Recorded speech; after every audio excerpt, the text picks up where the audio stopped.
Bonjour, merci à tous d'être venus. Je suis très heureux d'accueillir ici Pierre Fabiani, qui a été le représentant de l'entreprise Total en Iran de 2004 à 2008, qui est dans le pétrole depuis 1973 et qui a effectué son premier voyage en Iran en 1974.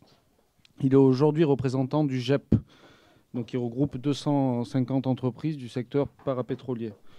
Aujourd'hui, il nous a paru opportun d'organiser une conférence sur le pétrole en Iran, puisque l'Iran et l'Europe se trouvent aujourd'hui dans une phase de réchauffement des relations. Le retour de l'Iran est d'autant plus remarqué qu'il s'agit d'une puissance régionale incontournable, et cette puissance a une dimension liée à l'énergie, en particulier les secteurs pétroliers et gaziers. L'Iran dispose des secondes réserves, ou des premières si on compte le gaz non conventionnel, pour le mondial de gaz, et les quatrièmes réserves de pétrole. La production est estimée entre 2,8 et 3,4 millions de barils jour. Donc on voit qu'on n'a pas de chiffre précis. Ça dépend si on compte les condensats et comment on effectue les calculs. Et les exportations sont estimées pour le mois de janvier à 1,1 million de barils par jour. L'Iran a annoncé, donc là ça serait intéressant de voir la réalité de ces annonces, 500 000 barils jour supplémentaires d'ici 6 mois, dont 200 000 proviendraient de champs pétroliers partagés avec l'Irak, et 1 million de barils jour supplémentaires d'exportation d'ici un an, dont 700 000 proviendraient des champs partagés. Ces annonces iraniennes s'effectuent dans un contexte d'un prix du baril au plus bas depuis 2003. Donc c'est un contraste très fort avec 2012, le moment où l'Europe a mis en place l'embargo sur le pétrole iranien qui a entraîné la chute de ses exportations. Le seul effet positif qu'on peut voir de cet embargo pour l'Iran, c'est le fait que pour la première fois dans l'histoire de l'Iran, les recettes fiscales ont dépassé les recettes pétrolières s'agissant du budget iranien. Aujourd'hui, pour le budget qui est en discussion en ce moment au Parlement iranien que le président Rouhani a présenté, seulement un quart des recettes budgétaires proviendraient du pétrole et un tiers des recettes fiscales. À la fin de la présidence Ahmadinejad, 15% du budget iranien était composé de recettes fiscales. Les questions que je voudrais poser à Pierre, donc c'est surtout sur le coût de production d'un baril en Iran. La première question, est-ce que dans ce contexte de marché baissier, avec un baril à moins de 30 $, on peut produire du pétrole en Iran tout en ayant une certaine rentabilité? Donc quel est le coût de production d'un baril? Et aussi quel est l'intérêt des entreprises internationales d'investir en Iran en ce moment, alors qu'on a une surabondance de l'offre sur le marché pétrolier international? Et enfin, le contexte national, puisque on a une croissance nulle cette année en Iran, et c'est lié à la chute du prix du baril. Et l'année prochaine, on s'attend à une croissance de 5%, mais c'est lié à la reprise des exportations pétrolières. Donc on voit que pour l'économie iranienne, au niveau national, la question pétrolière est aussi très importante. Et enfin, le cadre juridique, puisque l'Iran a proposé un nouveau contrat, l'IPC, qui doit succéder au buyback. Donc quels sont les avantages de ce nouveau contrat et sera-t-il à même d'attirer de nouvelles entreprises et des investissements dans un contexte international défavorable pour les investissements dans le secteur pétrolier? Merci Pierre. C'est un vaste programme. Donc je vais essayer d'y répondre. Juste un tout petit peu d'histoire. J'adore l'histoire pour l'histoire pétrolière, pour vous replacer un peu l'Iran. C'est vrai, bon, les réserves, les productions, tout ça. Aujourd'hui, les productions, les chiffres de production sont pour le moins mal connus. C'est pas les seuls à jouer à ça. De toute façon, normalement, il faut prendre les chiffres donnés par BP ou par la CIA. Là, on est à peu près sûr. Mais évidemment, l'Iran, la CIA n'a pas eu beaucoup de moyens d'y aller pour vérifier la production pétrolière. Il vérifie d'autres choses, je suppose, mais sûrement pas ça. Le BP, lui, en revanche, avait quitté l'Iran. Donc, c'était moins bon. Bref, c'est pas facile de croire aux chiffres. On y reviendra de toute façon. Je voulais juste rappeler que l'Iran est un pays pétrolier ancien. D'ailleurs, c'est le pays le plus ancien en production dans le Moyen-Orient. Le premier champ pétrolier développé, c'est Masjed Soleiman en 1908. Et comme j'ai eu le bonheur d'aller fêter son centenaire, et je m'en souviens. Donc c'est un très vieux pays pétrolier, le premier, bien avant l'Arabie Saoudite, un peu avant l'Irak, quand même pas mal avant l'Irak, puisque la grande découverte de l'Irak, c'est 1927, Kirkouk.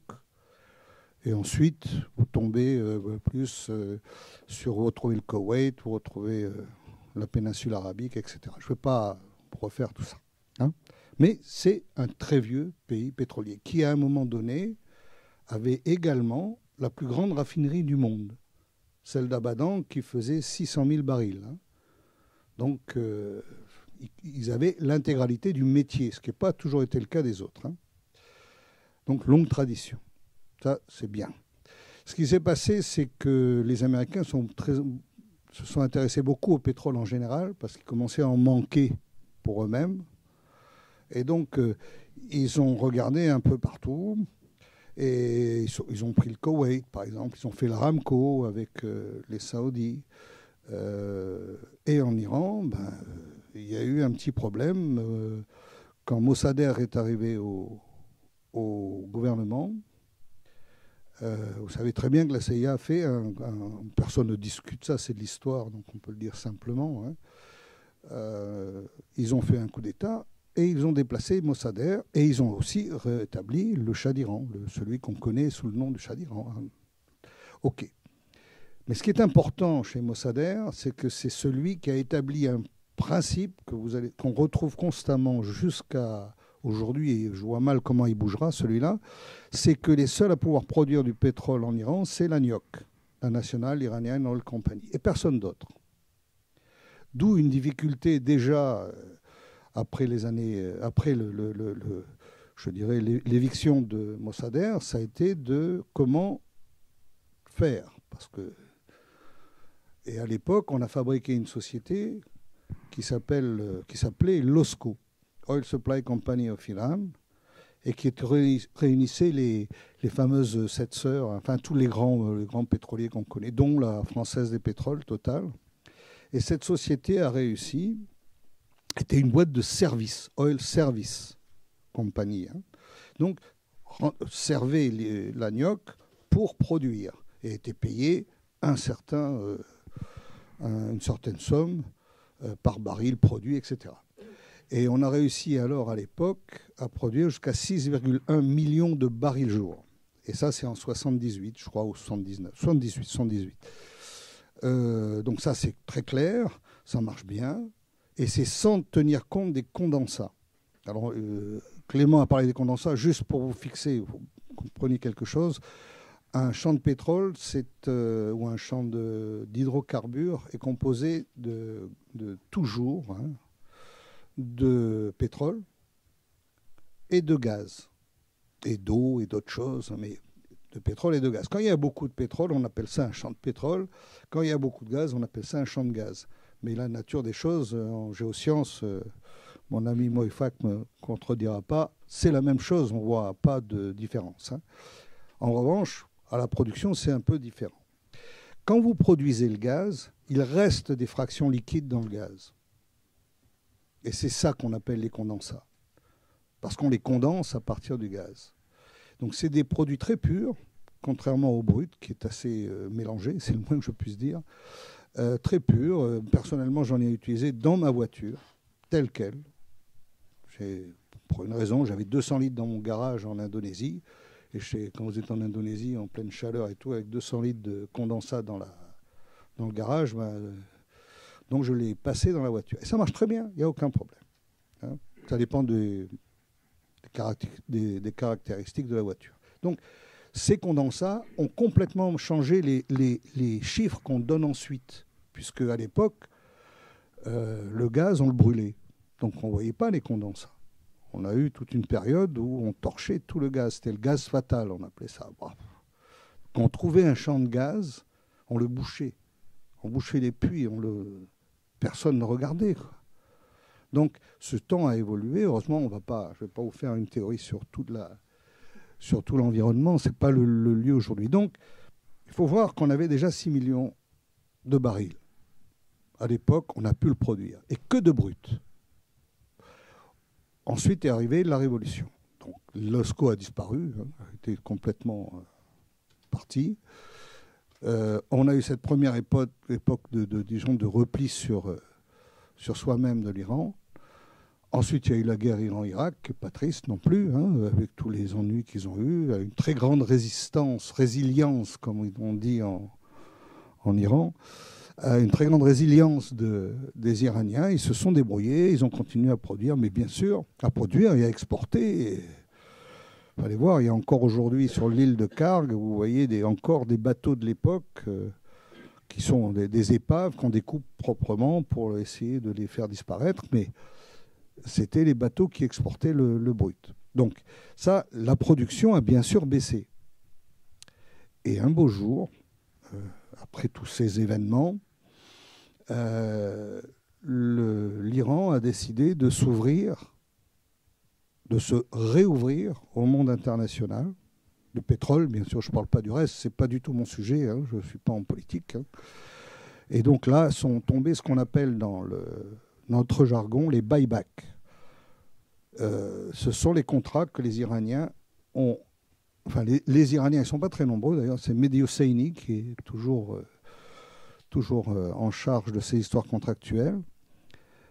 Et Christophe de Margerie, pour être très clair, vous savez, le regretté président de Total, qui ont mis au point ce contrat. Et ce contrat devait respecter les normes et les philosophies de l'Iran. Donc, ce n'est pas toujours facile, mais c'est comme ça. Donc, ce contrat a en fait exclu l'exploration. Dans notre métier, il y a 3 grandes phases. Il y a l'exploration, il y a le développement et il y a la production. Je fais très simple. Hein. Donc, il n'y avait pas d'exploration dans ces contrats. Il n'y avait que la partie développement, c'est-à-dire qu'il fallait investir et réaliser sur place le développement d'un champ. Et quand le champ était fini, commissionné, on commençait à produire, on donnait les clés à l'ANIOC, et l'ANIOC n'a jamais voulu nous laisser intervenir dans la production. Donc ça, c'est le premier buyback, c'est 95, ça doit être les négociations. Bon, il y a eu des tas d'histoires avec les Américains là-dessus, la loi d'Amato, qui ont fait beaucoup d'ennuis à beaucoup de gens, dont nous d'ailleurs. Hein. Après, on a pris dans la foulée, nous on en a fait 4 de buyback. Hein. D'autres ont fait d'autres buybacks. Et il y en a eu en tout, je ne sais pas, moi, une bonne douzaine, hein, fait comme ça. Mais à chaque fois, quand on arrivait avec le champ prêt à produire, on partait. Ce qui est une hérésie totale. Parce que là, excusez-moi, je ne parlais pas de la compagnie. Là, hein. C'est une hérésie complète. Parce que où les compagnies pétrolières peuvent apporter de la valeur ajoutée, c'était d'abord en exploration, mais également en production. C'est-à-dire le management du champ, c'est là où on peut apporter le plus de capacité, parce que la connaissance du réservoir, etc. Je ne veux pas non plus vous faire un cours de forage, hein, de réservoir, pardon. Donc, on a vécu ça, et puis un jour, les histoires atomiques, donc les sanctions sont arrivées, et puis tout ça, ça s'est terminé, fini. Donc pendant, on peut dire 8 ans, hein, il n'y a plus eu de nouveaux développements en Iran. Il y a des compagnies qui sont parties, il y en a qui sont restées. Hein. Chacun sa philosophie. Hein. La philosophie totale, c'est toujours, on ne quitte jamais. On peut se faire virer, mais on ne quitte pas. Donc on n'a jamais quitté, et on est toujours là depuis donc, je ne sais plus combien de temps. Non, on n'y était pas, nous, en 1908. On n'était pas encore créé. Total a été créé en 1924. Donc, on a passé cette période. Et là, maintenant, depuis 1 an, l'Iran voyait, disons, la levée des sanctions commençait à poindre le nez, là. Donc l'Iran a bien compris qu'il ne pouvait pas, vu alors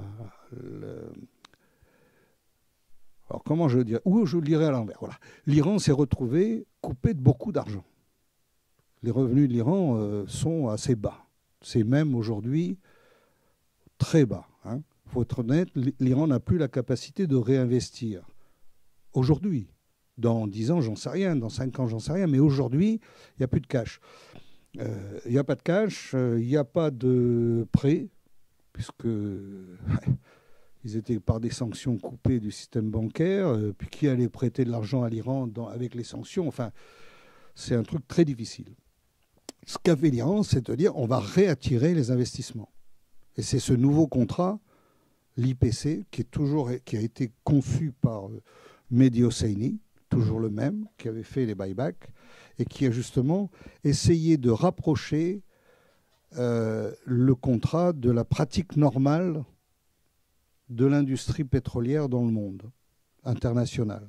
Alors, cette pratique normale, pour le simplifier, c'est le partage de production. Alors, il ne faut surtout pas le dire en Iran, parce que c'est la production, on ne la partage pas, c'est l'agnoc qui l'a, mais ça se retrouve dans l'argent. Hein. Mais au fond, c'est la façon la plus simple de présenter le nouvel IPC. Hein. Je ne voudrais surtout pas déclencher une guerre avec l'agnoc sur ça. Mais c'est vraiment, ça s'est bien rapproché. Donc ça doit être vivable. Alors maintenant, le problème est de savoir, et on peut revenir ensuite, le problème est de savoir comment on va faire maintenant. Hein. Alors, ce qui est sûr, c'est que les sanctions ont été levées. Ça, elles sont... Attendez, quand je dis elles ont été levées, c'est-à-dire que le début de la levée des sanctions a commencé. Et ça va être long, hein. Ça ne va pas passer en 8 jours. Hein. C'est comme un nœud gordien, hein. C'est un nœud gordien. Parce qu'il y a plein de gens qui étaient intéressés dans les sanctions, de partout, hein, des deux bords. Hein. Donc, qui ne sont pas pour. Hein.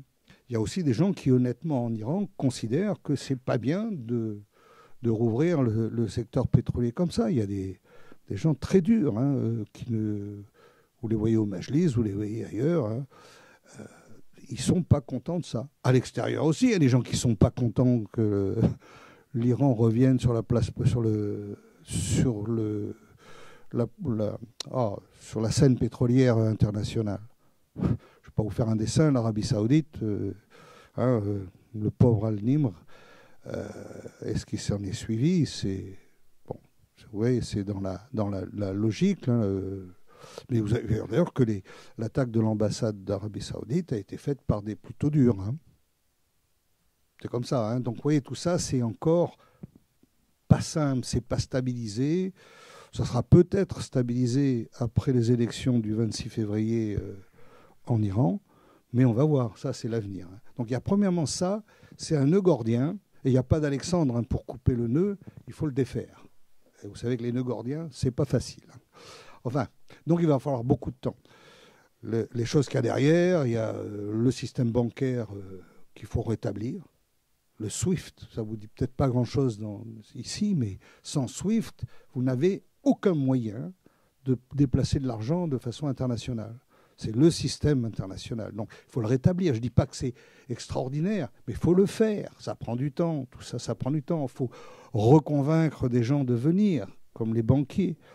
Vous avez certainement noté qu'en France, il y a quelques banquiers qui ont souffert de leurs activités diverses et variées. Bon, tout ça, il faut que ça avance. Et donc ça va être très long. Je pense que ça va prendre au moins l'année 2016 hein, pour arriver à peu près à avoir une situation normale. Alors, donc voilà à peu près la réalité de ce qui se passe aujourd'hui. Les négociations sur l'IPC, on a là un cadre qui a été donné, qui est clair. Il faut rentrer dedans les chiffres. Ça, c'est encore... C'est-à-dire qu'on voit bien comment ça va fonctionner, mais on ne voit pas ce que seront les chiffres. Et ça, c'est l'objet de négociations entre les compagnies, chaque compagnie et l'ANIOC. On va pas... Donc je comprends très bien, certains espéraient qu'on aurait les chiffres tout de suite. Ce n'est pas possible. L'Iran ne fera jamais une chose pareille. Il ne commence pas à venir à la table de jeu et à battre leurs cartes avant de commencer à négocier, de démarrer le jeu. Donc pour ça, ça va venir. Mais ça aussi, ça prend du temps. Et énormément de temps.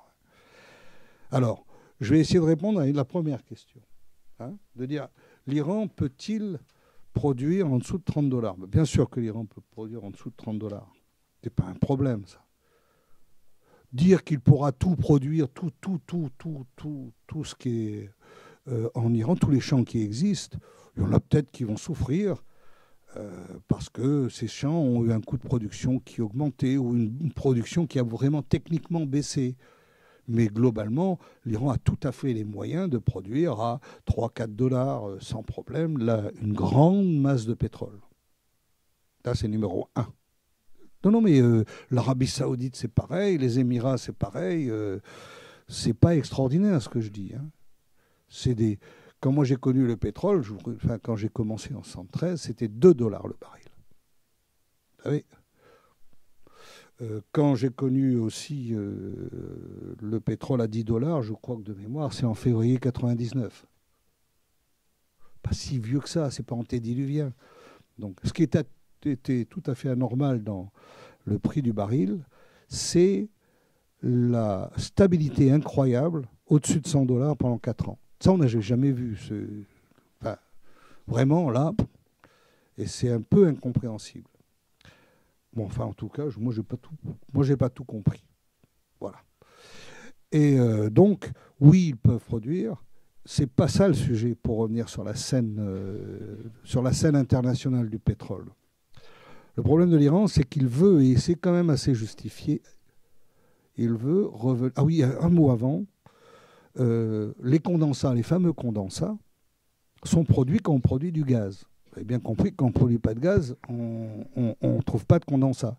Donc, maintenant, c'est assez rigolo, c'est que les condensats sont fatals, au sens, on est obligé de les produire si on produit le gaz. Donc, ils ont une valeur, alors qui, à la limite, pourrait être 0, si vous vendez bien votre gaz. Et que ces condensats-là viennent naturellement, et ils ne valent pas 0. Hein. Mais en coûts de production, ils sont payés, les coûts de production sont payés par le gaz. Donc, effectivement, ces produits sont là. Et là aussi, vous savez, le pétrole est un monde compliqué. Hein. C'est qu'on ne tient pas compte à l'OPEP, si tant est qu'il y a encore un OPEP aujourd'hui, mais enfin, dans les quotas de production, on ne tient jamais compte des condensats, justement parce qu'ils sont fatals. On ne tient compte que des productions de brut. C'est tout. Il y a une tentative d'OPEP du gaz, si je puis dire, hein, d'OPEG, mais on n'a jamais réussi à faire ça. Et ça enfin, nous, les pays producteurs n'ont jamais réussi. Hein. Donc, je reviens un peu. Le problème de l'Iran, c'est de reprendre sa place sur la scène internationale.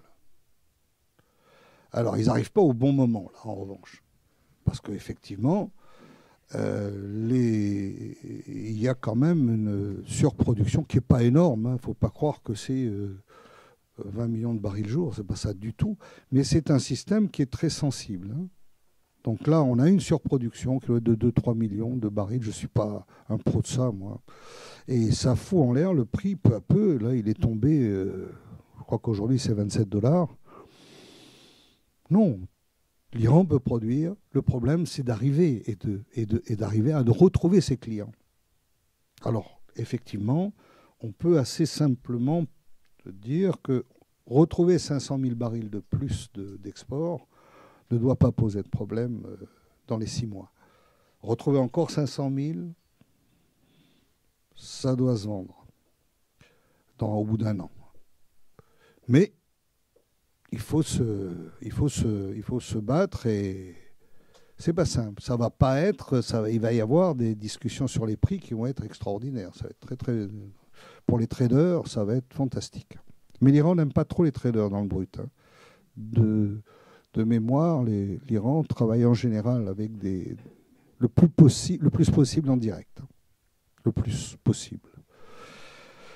Donc, oui, ils peuvent produire, et leur vrai problème, c'est de se battre contre les Saoudiens, entre guillemets, se battre, hein, attendez, hein, sur les marchés du pétrole, entre les Saoudiens, avec l'Irak aussi, qui veut augmenter sa production d'1 million de barils en ce moment, hein, et d'autres.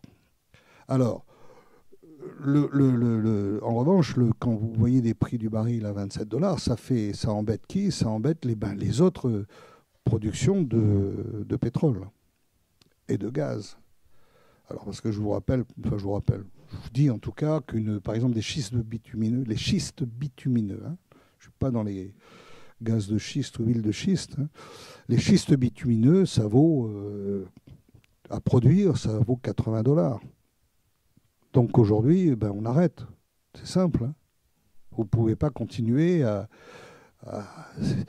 Il y a un truc qui est évident. On ne peut pas investir 80 $ pour récupérer 27 $. Là, même la ménagère de moins de 50 ans comprend ça très simplement. Enfin, c'est du basique complet.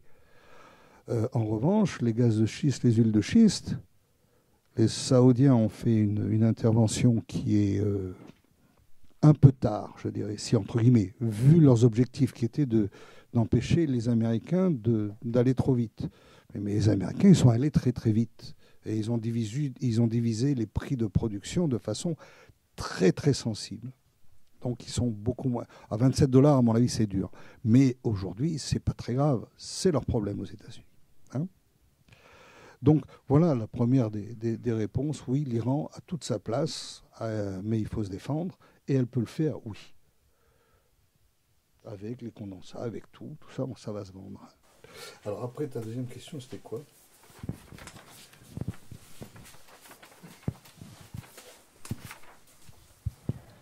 Quel est l'intérêt des entreprises internationales d'investir en Iran avec une surembauche de l'offre ?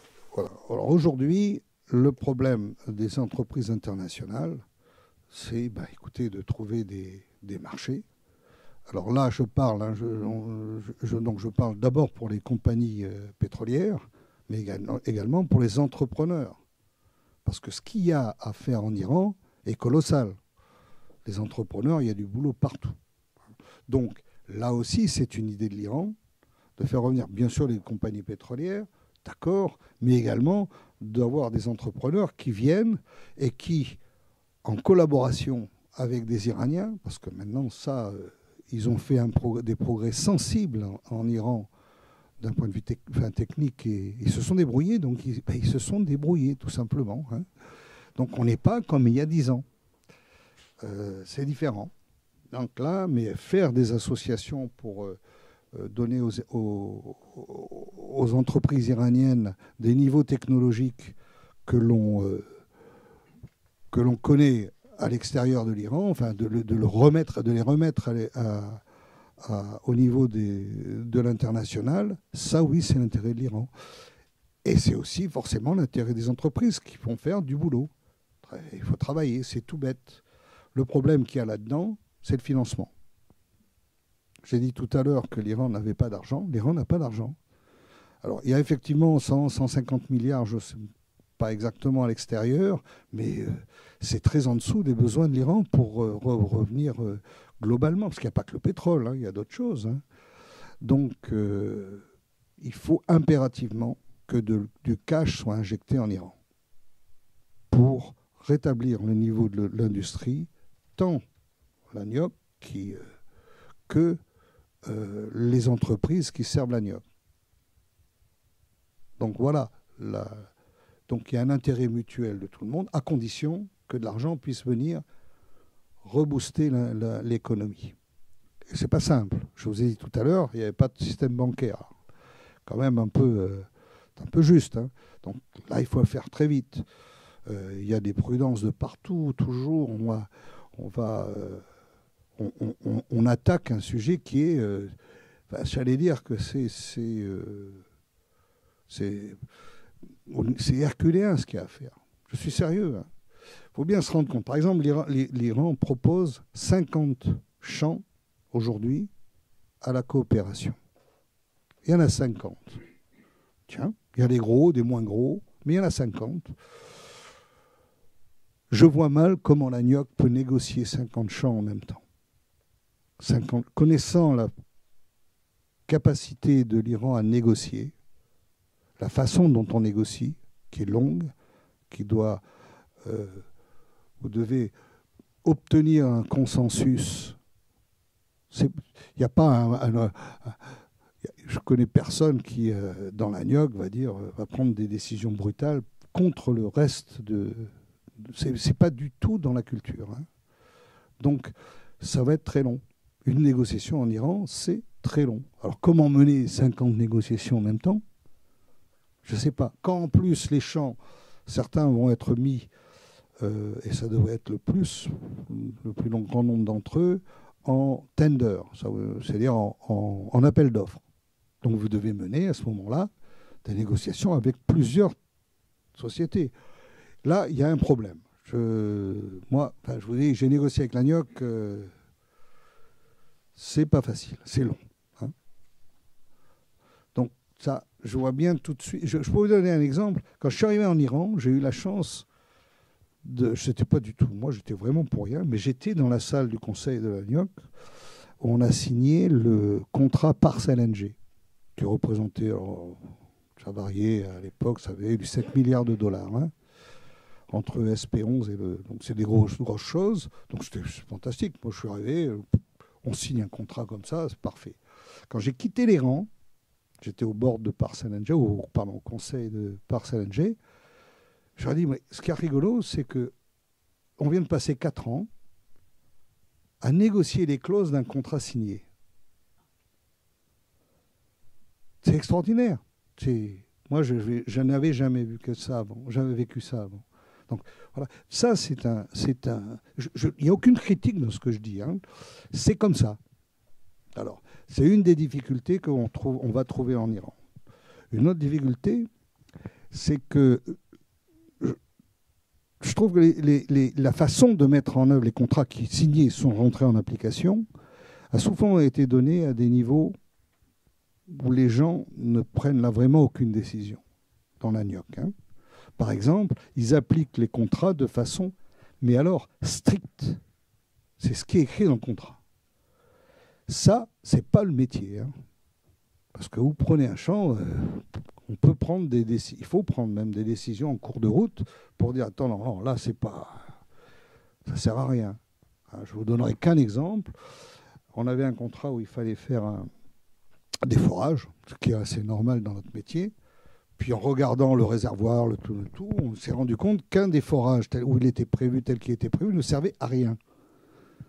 On a dû le faire quand même.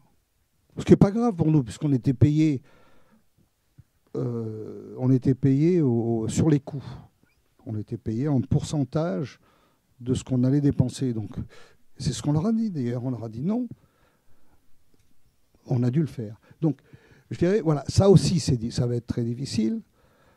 Parce que ce n'est plus exactement les mêmes rapports. Donc là aussi, une grande difficulté, c'est le travail en équipe. Je me souviens d'un truc rigolo. Je ne sais plus quelle est l'équipe qu'il y avait en face. Vous savez qu'au football, de temps en temps, les arbitres séparent des joueurs qui se tapent dessus. Ça arrive, hein. C'est pas bien, mais ça arrive. Et dans un match entre l'Iran et je ne sais plus qui, l'arbitre a effectivement séparé 2 joueurs, mais c'était 2 joueurs iraniens, qui étaient 2 arrières, je me souviens, et qui... ils avaient un point de divergence, c'est le moins que je puisse dire. Mais ça, je n'avais jamais vu. Hein. Je ne dis pas que c'est unique, parce que ça a peut-être existé, mais c'est assez rare. Et ce qu'on retrouve très souvent en Iran, c'est dans l'éducation iranienne, qui est remarquable. Il faut bien vous rendre compte d'une chose, c'est que ce n'est pas une éducation achetée. Vous pouvez acheter votre diplôme, c'est vraiment une éducation. Remarque, il y a une sorte de liste en fonction de vos résultats, à ce qui, mettons, correspond au bac. Hein, une liste, et c'est en fonction de votre rang que vous choisissez votre université, etc. Ça n'est pas du tout un truc où vous pouvez bricoler. Donc, la base de l'éducation est remarquable. Il faut dire, j'ai travaillé avec les universités iraniennes, que même iraniennes à Téhéran et à Ahwaz, il n'y a rien à dire. Hein. Ce qu'il n'y a pas, c'est... il y a trop de... Tout le monde se prend un peu pour le chef. Hein. Beaucoup même pour le chef. Hein. Donc il y a de très grandes difficultés de faire travailler ensemble des Iraniens. C'est vraiment difficile. En plus, dans l'éducation iranienne, si je peux avoir une remarque personnelle, les PhD, c'est le but. Être PhD, c'est le but de tous les Iraniens, de chaque Iranien. Mais évidemment, tout le monde ne veut pas avoir le PhD. Mais l'éducation est quand même orientée vers aller le plus haut possible, très élitiste. Voilà le mot que je cherchais depuis un moment. En revanche, vous n'avez pas de middle management. Il n'y a pas d'école, il n'y a pas de pour apprendre ce qui est tout à fait nécessaire, des chefs d'équipe, tout ce qu'il y a dans une industrie normale. Un exemple, c'est les Iran Khodro, les Iran Khodro, Peugeot, Renault, ont fabriqué leur propre école de middle management. Hein, parce qu'il faut ça, on peut pas faire tourner une usine qu'avec des ingénieurs. C'est pas possible. Alors ça, c'est une très bonne chose de le faire. Mais maintenant, quand vous rentrez dans l'industrie, en dehors de l'automobile, on retrouve ce problème. C'est embêtant, mais c'est comme ça. Alors, je dis beaucoup de choses, oui, parce qu'il y a beaucoup de choses qu'on peut dire sur l'Iran.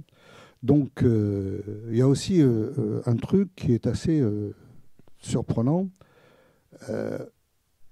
En 2007, il y a eu une loi, je crois que c'est en 2007, pas très grave, c'est en 2000, non, je crois que c'est en 2007.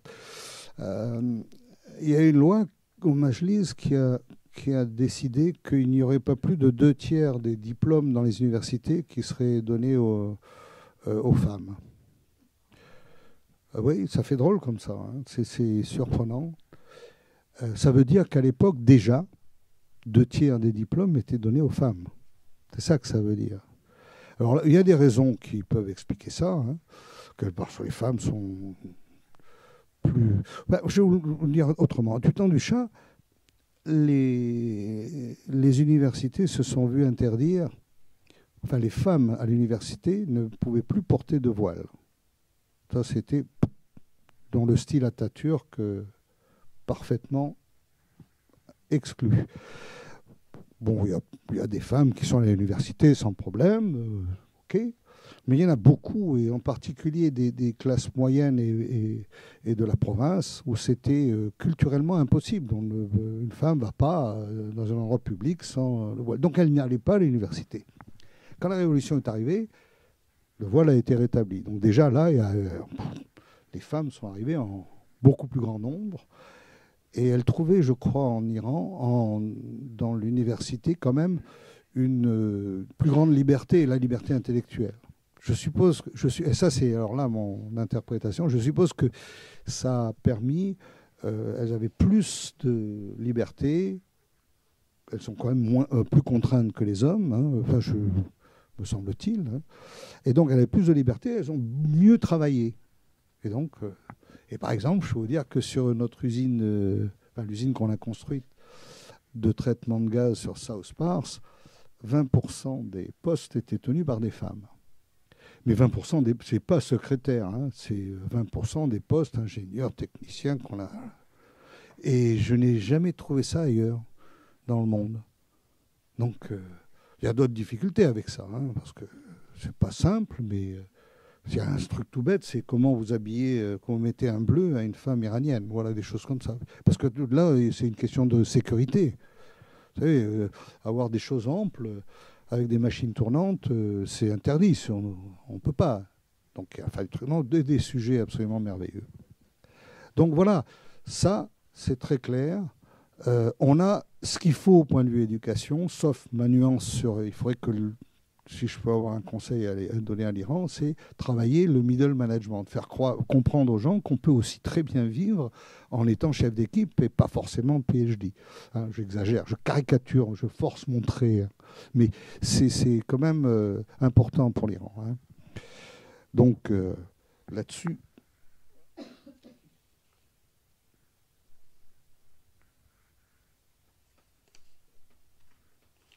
Alors, d'autres difficultés qui peuvent sûrement embêter les entreprises, hein, là je parle des entreprises étrangères qui viennent en Iran, c'est l'attitude des Américains. Si vous avez suivi un peu ces épisodes depuis le 14 juillet, donc où on a signé l'accord de principe de levée des sanctions, etc., il y a eu un silence assourdissant des Américains. Plus un mot, rien. Et dans l'accord du 14 juillet, il était dit que toutes les compagnies pourraient, une fois que cet accord serait approuvé, ce qui s'est fait à peu près vers le fin septembre, hein, pas grave, toutes les compagnies pourraient aller travailler en Iran, commencer à négocier en tout cas, sous la réserve de mettre un article disant ce contrat sera effectif le jour où les sanctions seront levées. Donc il y a des gens qui ont négocié. On m'a dit que récemment, il y a 2 jours, 3 jours, la Bank of Oman a libéré des lettres de crédit qui étaient en attente. Donc il y a des gens qui ont bossé, c'est OK. Mais il était interdit aux sociétés américaines de le faire. Bon, c'était bizarre, mais déjà ça, c'était bizarre. Je ne vois pas pourquoi les autres et pas elles. En revanche, c'était permis aux filiales étrangères de ces sociétés américaines. Alors là, moi, j'ai cherché et j'ai toujours pas compris. Et personne n'a pu me donner une explication de ça. Pas plus les Américains que les autres. Je crois qu'ils sont très embêtés parce qu'ils ont des niveaux de sanctions qui sont beaucoup plus divers que les nôtres. Nous, on a des sanctions de l'Europe, on va faire simple, la France n'est que l'Europe là-dedans. Mais les Américains, vous avez des sanctions fédérales, vous avez des sanctions nationales et vous avez des sanctions locales. C'est-à-dire qu'un comté américain peut a parfaitement le droit de faire une sanction contre l'Iran. Alors, le problème, c'est que je me demande des fois s'ils savent où ils sont, s'ils connaissent toutes les sanctions. J'en suis pas sûr. J'ai posé la question une fois, est-ce qu'on peut avoir la liste des sanctions américaines? Je n'ai pas eu de réponse et je ne sais pas si j'en aurai. On verra. Donc, ça fait déjà un truc un peu embêtant. La deuxième chose qui est très embêtante, c'est que les Américains ont quand même appliqué une extraterritorialité de leur loi, qui est un scandale en soi. Je ne suis pas un anti-américain primaire, ne croyez pas. Hein. Moi, pour grande partie de ma famille en Californie, donc je n'ai pas de souci, mais non, on n'a pas le droit de faire l'extraterritorialité de sa loi. Ça, c'est un principe de... Hein, ben, eux, ils disent, d'ailleurs, ils disent, ah non, on n'applique pas nos lois, mais on vous dit simplement, voilà, vous avez utilisé le dollar, donc vous avez fait des choses qu'on trouve tout à fait pendables. Hein, et ben, c'est très simple. Ou bien vous acceptez l'amende, ou bien on vous supprime votre licence d'activité aux États-Unis. Alors prenez l'exemple de la BNP. La BNP, c'est 60% de son chiffre d'affaires. Alors évidemment, qu'est-ce que vous voulez, entre 6-7 milliards, je ne sais plus combien c'était, là, des sommes. Hein, et son activité aux États-Unis, le cœur de la BNP n'a pas balancé et ils ont dit OK, on paye. Mais ça, c'est pas bien. Il faudrait que ce problème soit réglé. Moi, je ne sais pas comment on le règle. Hein. Je ne sais toujours pas aujourd'hui. Donc, je suis encore un peu inquiet. Alors, il y a une autre chose qui est difficile pour les investissements en Iran. Je ne sais pas si vous avez entendu parler de ce qu'on appelle le snapback. Snapback. Snap, c'est ça, et back, c'est... Ça veut simplement dire que dans les accords du 14 juillet, j'aime bien dire du 14 juillet, parce que c'est la fête nationale française, il y a ce petit codicile qui dit que si l'Iran fait une bêtise atomique, immédiatement, une des parties de l'accord peut demander le snapback, c'est le retour à la situation ante, c'est-à-dire les sanctions, point. Et ça, pour moi, c'est un frein très important à l'investissement. Si vous voulez, quand j'ai commencé ma carrière, moi, les boîtes prenaient des décisions de façon humaine. Enfin, c'est-à-dire, c'est le patron au final de la boîte, quelle qu'elle soit, qui décidait, OK, je connais les risques, je décide de faire ça. Dans le cas d'espèce, la probabilité que l'Iran fasse un pas de clair sur le domaine atomique, à mon avis, est très faible.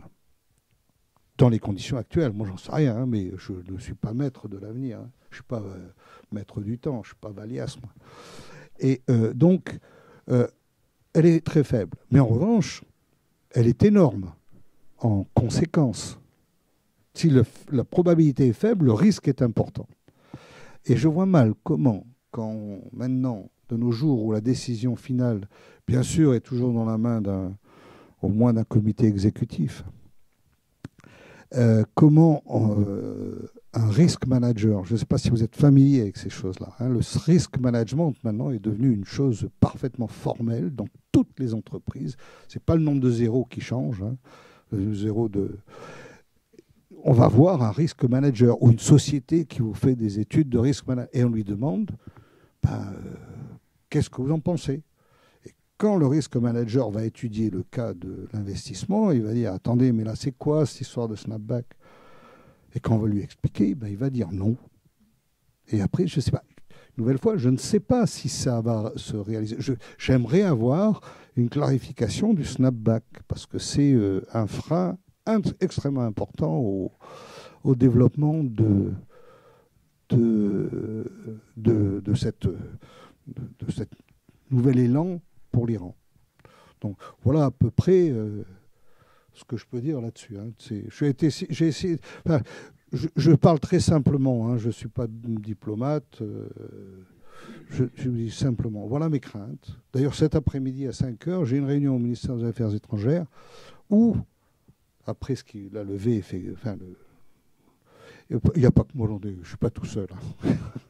Mais je représente justement le GEP dans un débriefing du négociateur Nicolas de Rivière, le vrai négociateur de l'accord de juillet, du côté français. Hein. Avec des gens du Trésor, parce que j'ai aussi un point de détail. Et quid de la COFAS et de Hermès pour les Allemands et les autres, ce qu'on appelle l'assurance crédit. Qu'est-ce que vous voulez qu'un type aille sans assurance crédit maintenant? Et ça n'existe pas aujourd'hui, il n'y en a même pas. Donc vous voyez, quand je dis qu'il faut du temps pour établir tout ça, et j'en ai sûrement oublié, mais personnellement, je reste très optimiste. Donc je crois vraiment que la balle est partie.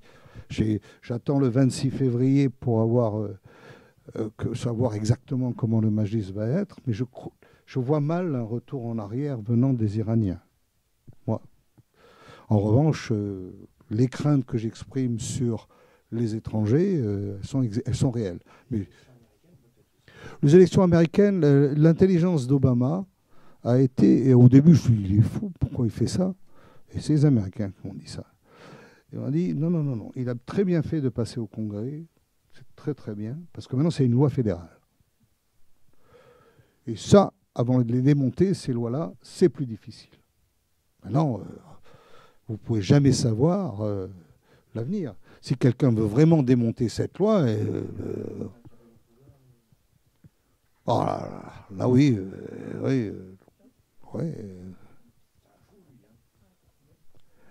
bah oui, mais on a vu pas mal. À bouche au carré. Non, non, vous savez, c'est pas la première fois qu'on voit un malade mental. Souvenez-vous d'Amin Dalla, souvenez-vous dans la Corée du Nord, il y a des types qui sont spéciaux quand même. Hein. Maintenant, j'ai du mal à... Non, mais j'ai du mal à croire que les Américains puissent tomber dans ces... C'est pas le style des présidents américains. Regardez, hein, de l'histoire, tout est possible. Mais regardez, les présidents américains, il n'y a pas eu, jamais eu de fêlé. Hein. Non, à part Bush, oui, à part Bush, bien sûr, à part Bush, qui a quand même fait des... Ouais, mais... Bon, moi, je ne suis pas responsable de ça. Hein. Moi, je veux dire, là, il faut vivre avec. Hein. Mais je trouve qu'Obama a fait une chose bien, c'est qu'il a... il a mis tout ce il a autant ancré que possible dans la loi américaine. Voilà. Et c'est ça qui était important. Maintenant, l'impossible, nul n'est tenu. Hein. Hein. Donc vraiment, ça, on va voir ce qui se passe. Oh, il y a plein d'autres choses encore. Hein. Mais la position des Chinois, parce que les Iraniens ont beaucoup souffert des Chinois. Hein. techniquement. Les Chinois ont fait pas toujours de bonnes choses techniques. Je ne vais pas rentrer dans les détails, que je ne vais pas rentrer, hein, mais j'en connais. Des choses très risquées. Hein. Puis pécuniairement, ils ont fait des choses... C'est-à-dire, comme ils étaient les seuls à pouvoir acheter, ou pratiquement les seuls à pouvoir acheter du brut aux Iraniens, ils ont commencé à dire, on va vous payer en yuan. Facile. Pourquoi pas? Mais sauf que le yuan est non convertible. Donc ça servait à quoi? Ça servait à ce que l'Iran rachète. C'était une avance sur service ou sur équipement. C'est pas bon, ça. C'est pas comme ça qu'on a les meilleures solutions techniques. Hein. Surtout que j'ai cru comprendre que les Chinois, pour inciter l'Iran à acheter, avaient appliqué un taux négatif à leur dépôt.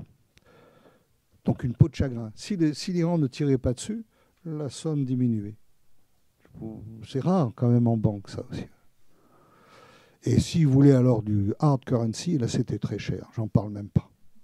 Donc là, il reste des... Et puis ils ont fait des bêtises. Hein. Sur Yadavaran, ils ont fait des choses qui ne sont pas très bien. Hein.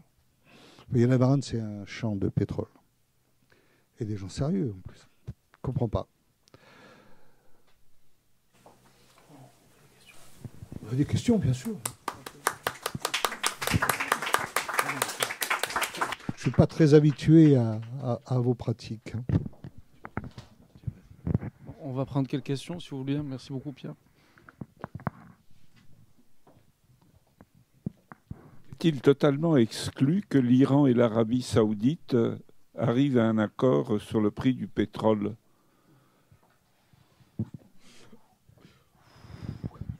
Je dirais que le point d'achoppement de l'Arabie saoudite et de l'Iran n'est pas sur le prix du pétrole. C'est vraiment... c'est certainement économique, beaucoup plus que... Moi, j'ai le sentiment que c'est plus économique que religieux. Je crois... Bien sûr, il y a une certaine chose religieuse dans tout ça, hein, opposition entre la sunna et la shia, mais le prix du pétrole, je ne vois pas. Pour l'instant, l'Iran est inexistant sur le marché du pétrole. Il faudrait qu'il soit revenu, qu'il ait repris sa place à l'OPEP. Mais est-ce qu'il y a encore un OPEP? Ce que je disais tout à l'heure, j'en sais rien. Je ne sais pas ce qui va se passer. Vous savez, c'est des traces indélébiles sur le Venezuela, sur l'Algérie, l'attitude de l'Arabie saoudite. J'en cite deux comme ça en passant, mais allez faire un petit tour dans les champs. Regardez le Brésil, il va être content le Brésil. Hein. Déjà qu'il est au bord de la faillite, là, c'est autant pousser avec... Donc, je vois mal comment aujourd'hui il peut y avoir, admettons, une commission saoudi-iranienne chargée de rétablir la stabilité du prix du pétrole à un niveau décent pour eux. Je ne sais pas. Je sais le nom, je vois mal. Oui, Moufak.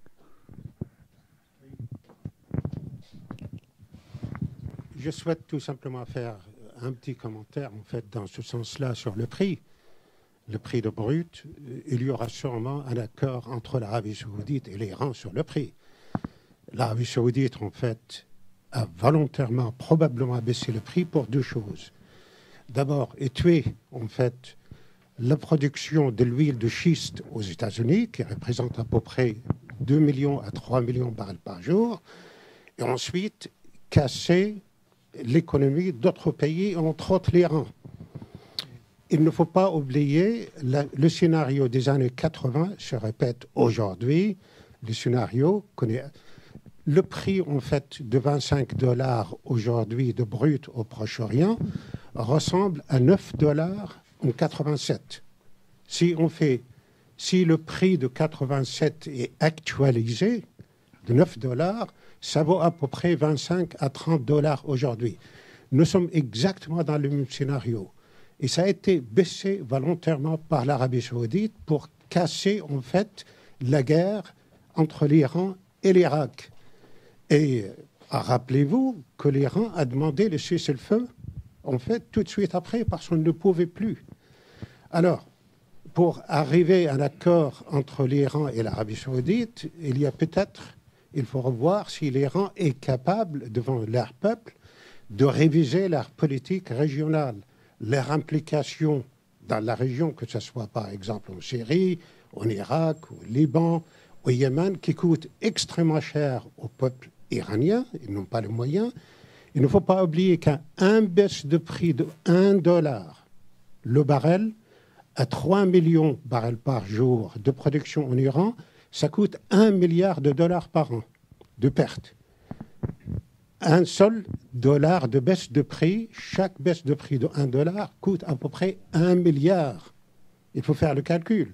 Donc en fait, aujourd'hui, l'Iran, entre les $100 par jour, par baril et le $25 aujourd'hui, a déjà perdu ou perd à peu près 70 milliards de dollars par an. C'est absolument considérable, considérable. Alors, je reviens aussi un peu, je vais faire un commentaire sur l'histoire des contrats.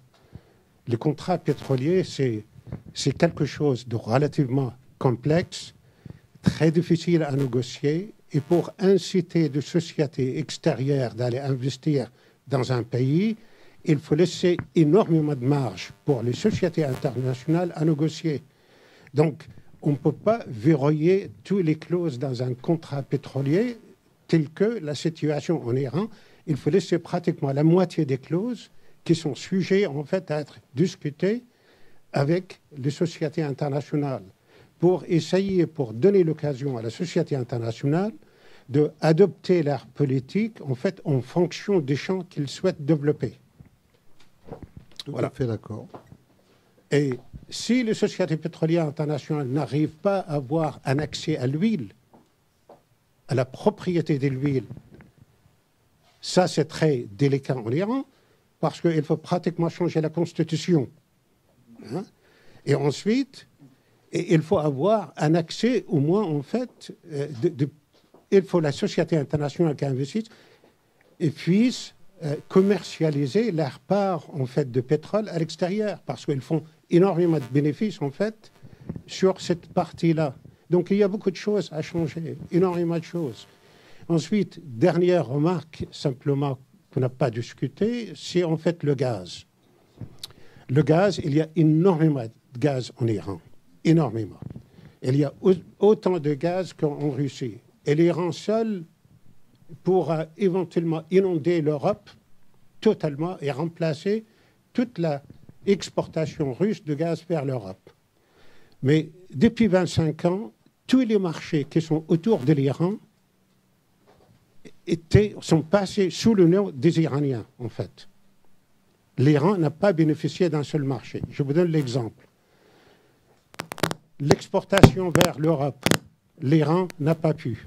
Il exporte tout simplement, en fait, vers la Turquie, qui est négligeable par rapport à la capacité d'export de gaz. Moi, j'ai participé, par exemple, dans les années 90, en 93, on a fait une étude absolument énorme sur l'exportation de gaz iranien et qatari ensemble vers le Pakistan et l'Inde. Mais les Américains, ils ont tout fait pour... J'étais à l'époque à la Banque mondiale, et les Américains ont tout fait, en fait, pour casser les négociations. Ils n'ont même pas permis à la Banque mondiale de publier l'étude. Et en fait, les Américains voulaient approvisionner le Pakistan et l'Inde à travers le gaz turkmène. Et la Turkménistan vient de mettre sur la table aujourd'hui, les Américains ont en fait négocié avec les talibans en Iran et avec l'équipe un petit peu de Ben Laden à l'époque en 93. Et je vous assure que le bureau de Exxon à Islamabad était bourré de barouzes américains. Hein. Ça, c'est pas anormal. C'est pas anormal. Voilà. Mais en fait, finalement, les Turkménistan vient de mettre sur la table 10 milliards de dollars pour en fait financer le pipeline à partir de leurs champs gaziers vers le Pakistan et l'Inde. Donc encore, le Qatar a pris tous les marchés, la moitié du marché en fait de gaz liquéfié dans le monde. Et encore, les Iraniens n'ont pas les moyens parce que les sociétés étrangères ont investi pratiquement 100 milliards de dollars à Qatar, pour développer le gaz liquéfié. Voilà. Donc en fait, pratiquement, l'Iran se trouve complètement encerclé par en fait leurs voisins qui ont pris pratiquement le marché mondial de gaz.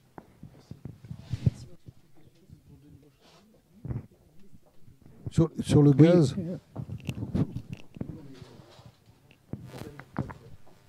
oui, vous avez évoqué tous les obstacles qu'il peut y avoir pour effectivement faire qu'il y ait peu d'intérêt pour les investissements étrangers à se rendre en Iran. Il y a effectivement beaucoup d'obstacles. Mais vous en avez parlé de façon très, très générale. S'agissant des investissements des compagnies pétrolières, est-ce qu'il n'y a pas en plus le fait que dans la conjoncture actuelle, peu de grandes compagnies pétrolières seront intéressées à faire des investissements nouveaux, quel que soit l'emplacement, y compris en Iran? Alors non, là, il y a effectivement la situation d'aujourd'hui. À 20, 27 dollars, les compagnies pétrolières sont regardantes. Et tant qu'il y a surplus de production, de ramener des produits comme ça, de ramener de nouvelles productions, d'abord, il y a toute une exploration qui a déjà été faite, des développements qui sont faits, il y a des champs qui arrivent en production. Donc, sûrement que ce n'est pas le meilleur moment, ça c'est sûr. Hein. Néanmoins, les compagnies pétrolières, ça ne travaille pas à 6 mois. Hein. Le développement d'un champ, c'est... je vais être très gentil, aujourd'hui, c'est 6 ans. Hein. Et je suis très gentil. Hein. Donc, avant, on pouvait faire un champ en moins d'une année. Je l'ai vu dans ma vie. Hein. Abou El-Boukouch, que tu connais, on l'a fait en 10 mois. C'est-à-dire première construction et première production. Donc voilà. Donc maintenant, c'est plus difficile, c'est plus compliqué, etc. Offshore, hein, c'est un truc... Non, là, c'est vrai qu'on ne tombe pas au bon moment. Ça, c'est vrai. Mais on ne travaille pas pour le pétrole de demain matin. Donc il faut bien aussi... Maintenant, on y va avec circonspection et sélectivité. Vous avez lu l'article dans Le Monde cette semaine là, sur la conférence qu'il y a eu en Russie, où le ministre du pétrole russe disait « L'âge de pierre n'a pas disparu avec les pierres ». Oui, c'est un grand classique. Hein. Mais le pétrole est dans cette situation-là. Oui, ça, c'est un sujet... la COP 21, tout ça, on parle souvent. Il y a l'énergie de remplacement qui va faire que le pétrole va baisser. Bon, là, c'est un autre sujet, on en reparle tout à l'heure. Oui, non, mais je crois que monsieur voulait dire quelque chose. Ça ne motive pas les compagnies pétrolières. Quoi. Ah non, attendez, là, le meilleur des scénarios pour 2000, dans 50 ans, c'est quand même...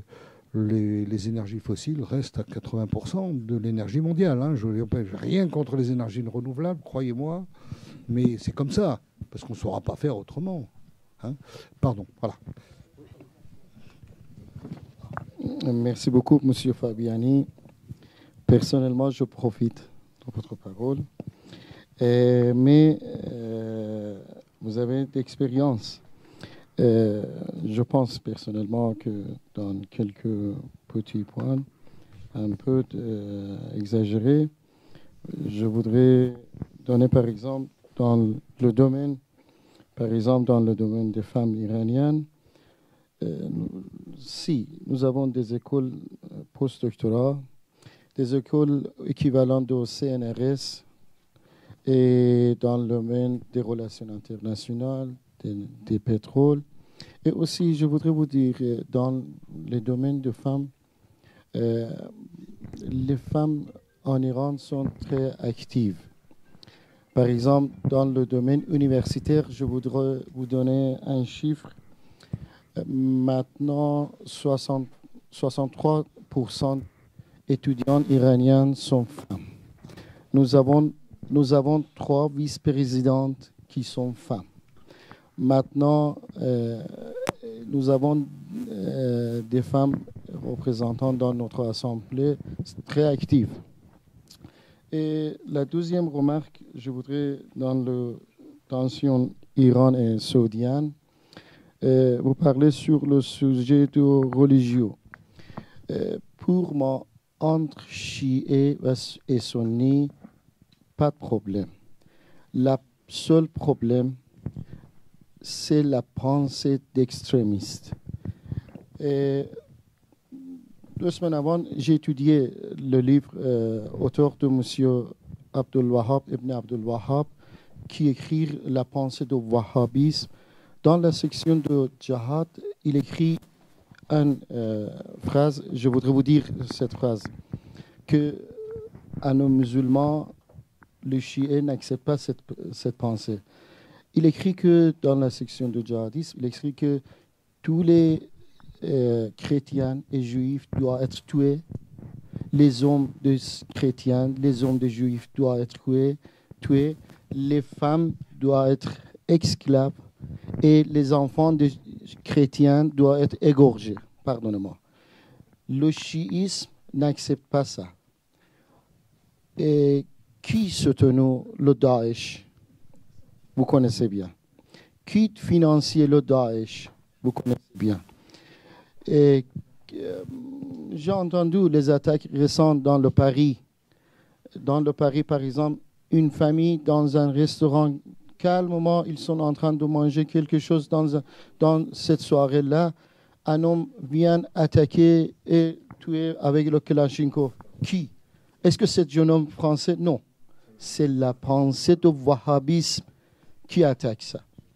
Et aussi, notre ami, il parle, oui, la Saoudienne, un des bouts de Saoudienne de casser de l'économie Iran. Je pense que l'économie de l'Iran, c'est plus fort que le Saoudien peut faire ça. Je voudrais donner un exemple. Imaginez, toutes les sanctions qui étaient appliquées contre l'Iran pendant des années.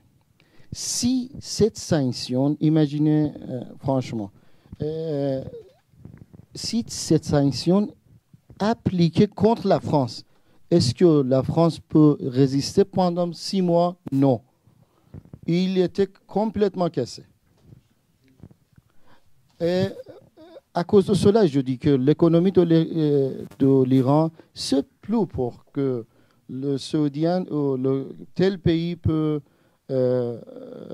toucher l'Iran. Merci. Moi, je comprends très bien ce que vous dites, mais d'abord, je crois que sur les femmes, on ne s'est pas bien compris. Je n'ai aucun problème avec les femmes qui sont éduquées. J'en ai... Oui, oui. Après, sur le wahhabisme, c'est le wahhabisme qui est dangereux. Bien sûr que c'est le wahhabisme. Il n'y a personne qui n'en discute. Ce qu'on voit avec Daesh, d'ailleurs, comment peut-on envisager une résolution du problème Daesh si on peut y arriver sans la coopération de l'Iran, etc. Mais ça, c'est pas mon problème à moi. Hein. Maintenant, je ne sais pas si la France, sous les sanctions, aurait tenu 6 mois. Je pense qu'elle aurait tenu pas mal. Mais bon, en revanche, j'aurais plutôt dit... j'imagine mal l'Arabie Saoudite avec les sanctions. Là, oui. Parce que, regardez comme c'est fragile comme économie. Pas parce qu'ils ont, je ne sais pas combien de centaines de milliards de dollars au chaud qu'ils sont solides. Faire attention, hein, c'est les... Parce que, contrairement à l'Iran, ils n'ont pas... contrairement à l'Iran, ils n'ont pas une infrastructure industrielle aussi solide qu'il y paraît, hein.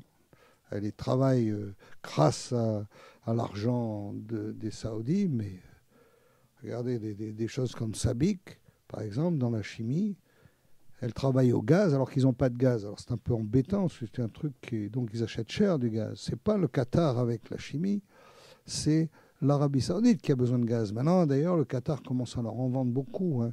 Donc, je pense qu'ils sont plus fragiles. La France n'est pas très comparable, pour être franc, quoi, avec ce qui s'est passé en Iran. Hein. Franchement, non, c'est pas... moi, c'est une spéculation comme une autre, je la comprends entièrement. En tout cas, je vous remercie. propos des réserves...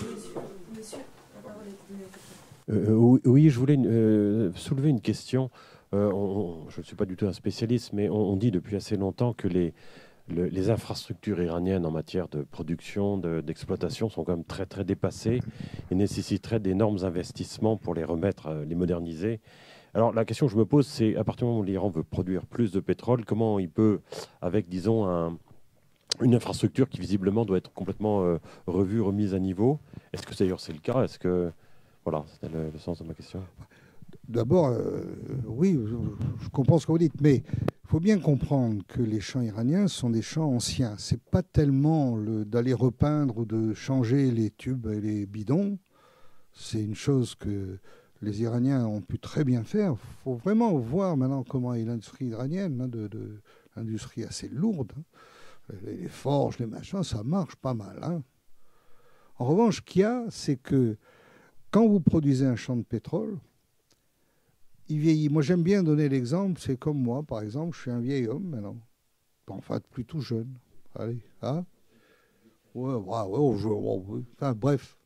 Mais j'ai du diabète, j'ai du cholestérol, j'ai du machin. Donc, et le Toubib m'a donné une ordonnance, et un traitement que je suis. Mais il me convient à moi. Celui de Moïfag, je ne sais pas ce qu'il a. C'est pas le même.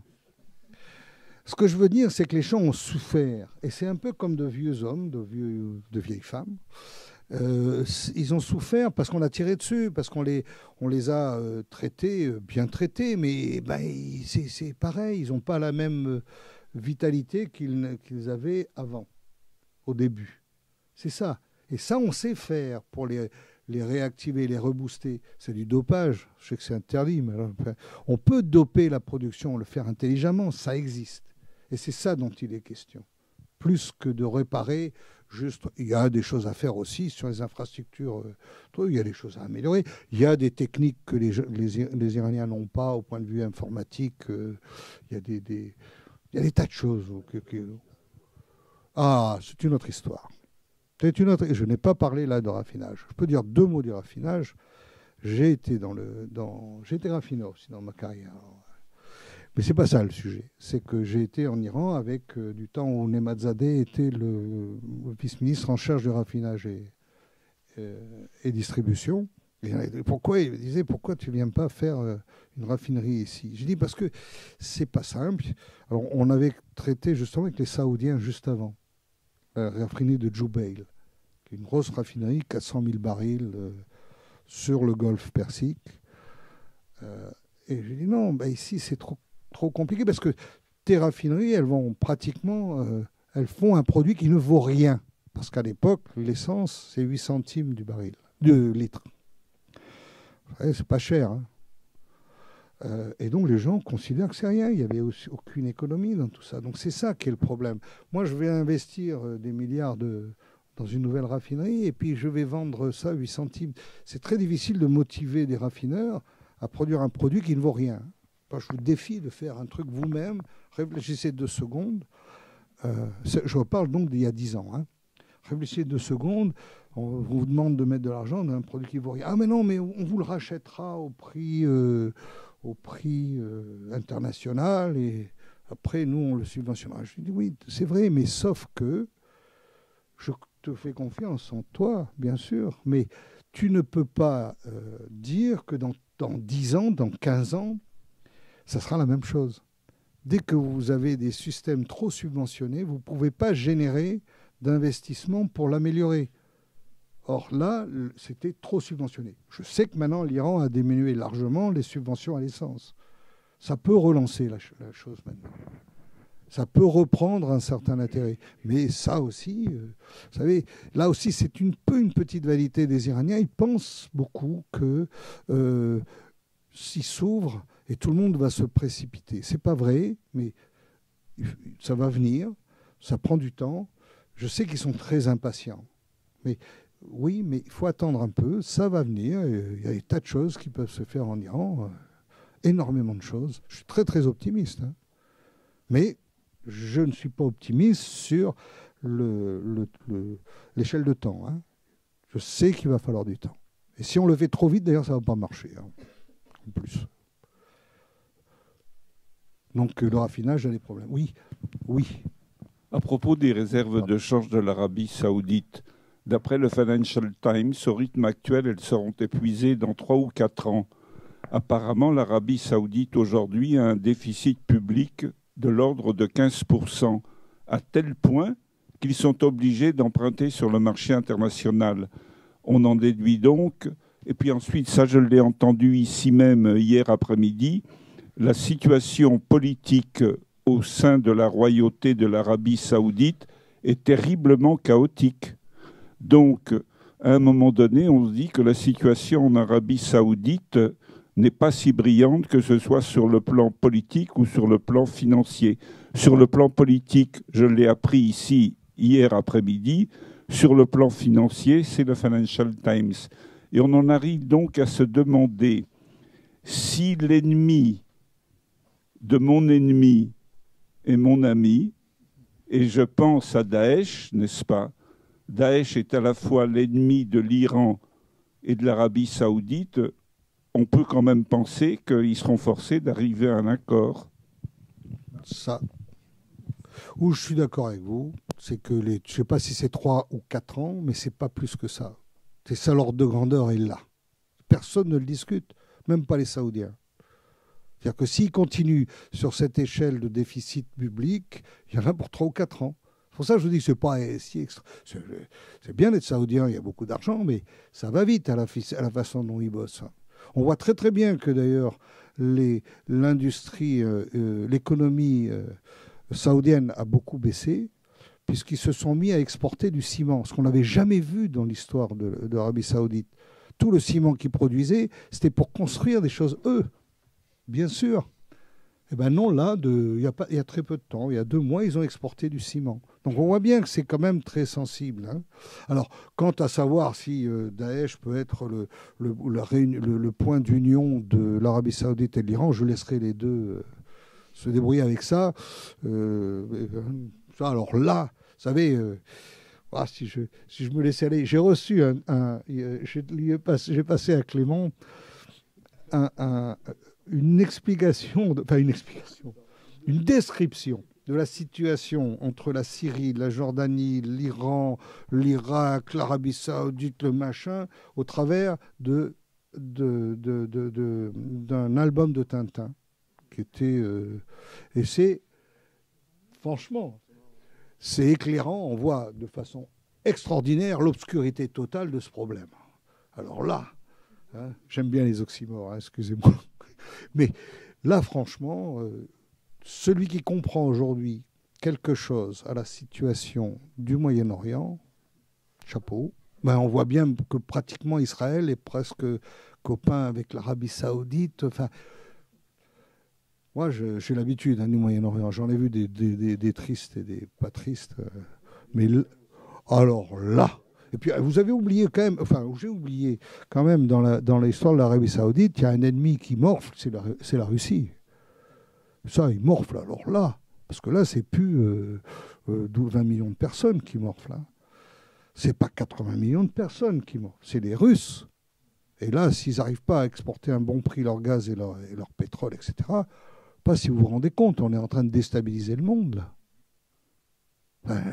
Le poids de la Russie sur une aventure comme celle-là est énorme. Donc attention, hein, eux, ils ne vont pas se laisser faire non plus. Enfin, ce n'est pas le style.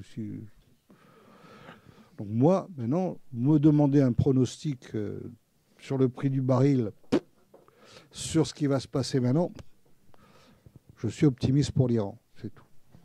Le reste, oui.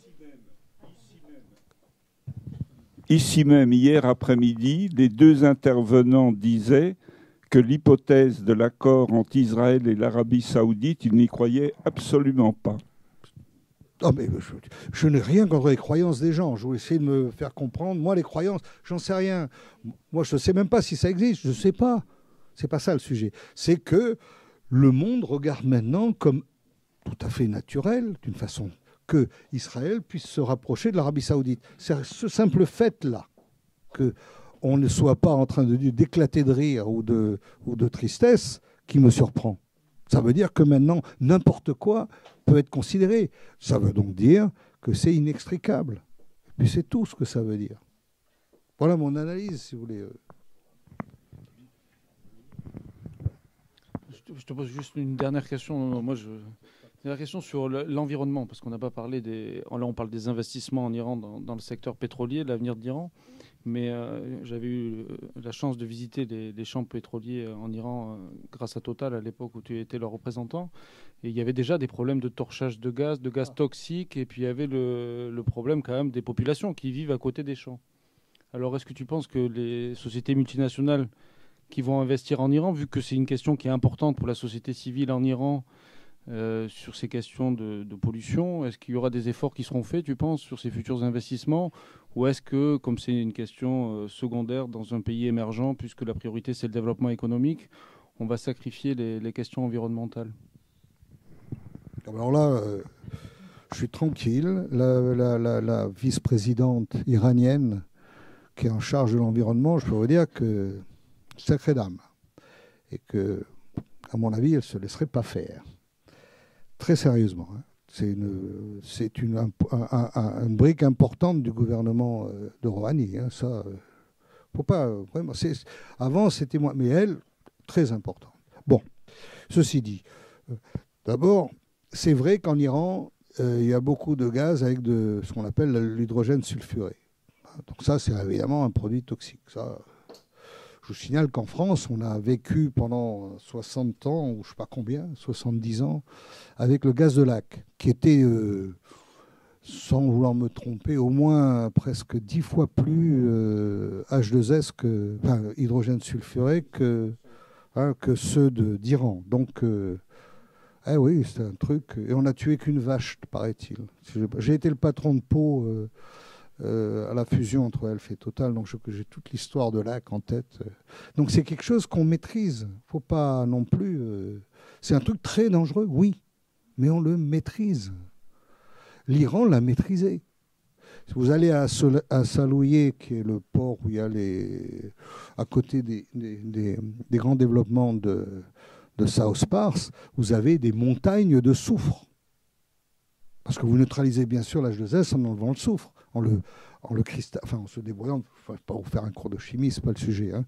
Donc, vous avez des montagnes de soufre, c'est absolument énorme. Donc, l'Iran a toujours été obligé. Il souffre beaucoup, oui. Et il y a des F en trop ou en moins, je ne sais jamais lesquels. Et donc, non, mais on ne peut pas produire un champ sans enlever ça. Donc, l'environnement, c'est pas simple. Non, c'est pas simple, parce qu'une fois, le soufre a pris feu. C'est spontané comme combustion, comme le charbon d'ailleurs. Donc c'est dangereux, oui c'est dangereux, mais bien entendu, d'abord l'Iran fait des choses pour ça. Les compagnies ne peuvent plus se permettre d'avoir un accident. Ça arrivera toujours un accident, on ne peut pas dire que ça n'arrivera jamais plutôt. Hein. Donc il y aura encore des accidents, mais c'est une tâche à la robe des compagnies, et puis c'est un drame financier aussi, parce que, attendez, on ne va pas vous rappeler, c'est très triste ce qui est arrivé à Macondo, par exemple, à BP, ou à Total avec AZF. Mais encore qu'AZF, le procès se rouvre parce que rien n'est prouvé. Mais bon, je ne vous rentre pas là-dedans non plus. Hein. Non, mais on verra. Non. Moi, la loi la justice fait ce qu'elle peut. Hein. Donc, c'est aussi un gouffre financier. Ce n'est pas l'intérêt des compagnies de faire des bêtises comme ça. Hein. Franchement. Alors, je n'ai aucune inquiétude. Si les compagnies arrivent, ça ne peut pas apporter un frein. Ce sera peut-être une amélioration, peut-être. On ira encore plus loin, sans doute. Mais l'Iran n'a pas du tout été ridicule là-dessus. Il n'y a pas,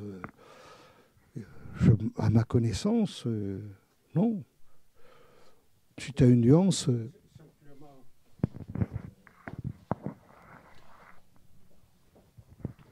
Pardon. Simplement... sur le problème de l'environnement, le problème en Iran, il n'y a pas de marché de gaz. Alors, le gaz qui est produit avec l'huile, le gaz associé, on le brûle, on le torche, on dit, dans l'industrie. C'est ça le problème. Alors, le problème on ne peut pas stocker le gaz. Alors, si on ne peut pas stocker le gaz, si vous n'avez pas de marché pour le gaz, que ce soit un marché intérieur ou bien extérieur, il faut le brûler, malheureusement. Et on ne peut pas produire de l'huile sans produire de gaz. Donc, ils sont obligés de produire de gaz et de le torcher. C'est ça. Ou bien, on peut l'injecter dans d'autres champs. Mais ils le font. Il y a plusieurs choses. Non, là, juste, je m'excuse, moi, pour une fois. Non, ce qui s'est passé en Iran, c'est qu'il y a eu une période où, effectivement, le gaz, comme dans tout le Moyen-Orient, était torché. Ça, il n'y a rien à dire là-dessus. Je vous ai dit tout à l'heure, on trouvait que du gaz, on le bouchait, oublions ça. Hein. Il y a encore assez récemment une torche qui était sur Siri Island, une grosse torche, qui a été arrêtée il y a 3-4 ans, mais qui a brûlé à une quantité de gaz folle, pour des raisons auxquelles je ne vais pas rentrer aujourd'hui, mais d'une façon générale en Iran.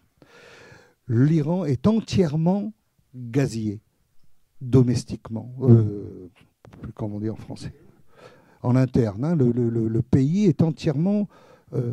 je crois que la gazéification du réseau iranien doit être à 98%. Si c'est 96, vous ne m'en voudrez pas. C'est-à-dire que dans n'importe quel village d'Iran, vous trouvez du gaz qui vient de... Ça a été un effort énorme d'investissement, de trunkline, de tout ce que tu peux imaginer, etc. D'accord. En plus de ça, il y a la récupération assistée dans les champs. On n'a pas décrit.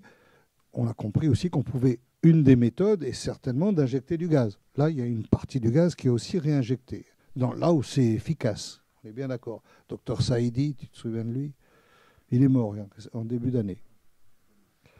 Donc, aujourd'hui, on peut dire que l'Iran a arrêté le torchage autant qu'il peut. Il y a toujours des torches, comme toujours, sécurité, on n'en parle pas. Mais de torchage en continu, moi, je n'en connais pas.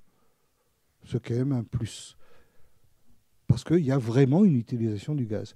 Ce qu'a loupé l'Iran, complètement, et ça, tu avais raison tout à l'heure, c'est que pour des raisons comme j'étais dedans, je peux vous dire ce que je disais, on discutait pendant 4 ans, un contrat signé, donc il y a eu une prudence de l'Iran sur le LNG. Parce qu'eux aussi voulaient aller atteindre le pipe, il est prêt pour aller au Pakistan. Il arrive à la frontière, là, il y est. Hein.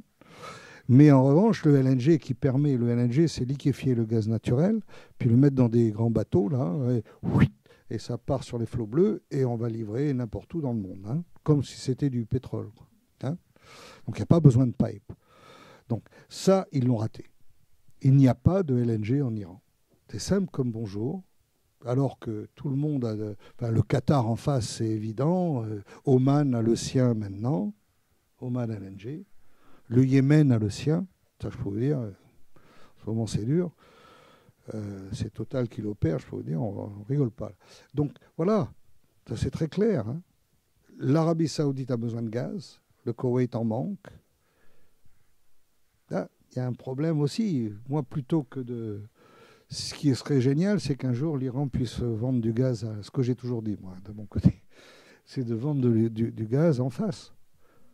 Et là, vous créez des liens économiques. Et puis après, on peut commencer à discuter plus sérieusement. Je dirais c'est une pure sagesse. Hein. Mais au lieu d'aller exporter au fin fond du monde, quand vous avez des besoins énormes en face de vous, à côté, ça, c'est un souhait personnel. Donc là quand même, l'Iran, c'est à régler le problème, hein. Enfin, à mon sens. Merci beaucoup. Donc, on va conclure cette intervention de Pierre Fabiani. Merci d'être venu. Et puis, on est optimiste pour l'Iran, alors. Ah oui, oui. Mais...